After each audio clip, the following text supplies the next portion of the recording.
A first-of-its-kind partnership in Colorado is happening to mitigate an area of Colorado Springs that is at risk of a wildfire. The Springs Fire Department and the National Forest Service are teaming up for a fire mitigation project in the Gold Camp and Old Stage Road areas near North Cheyenne Canyon Park. The plan is to mitigate about 200 acres of land.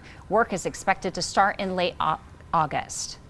We try to be proactive about this type of work before wildfire is introduced or any type of fire is introduced into the system, so that it gives us a better chance as Colorado Springs Fire Department and the U.S. Forest Service to manage that fire and reduce the risk at large for our community.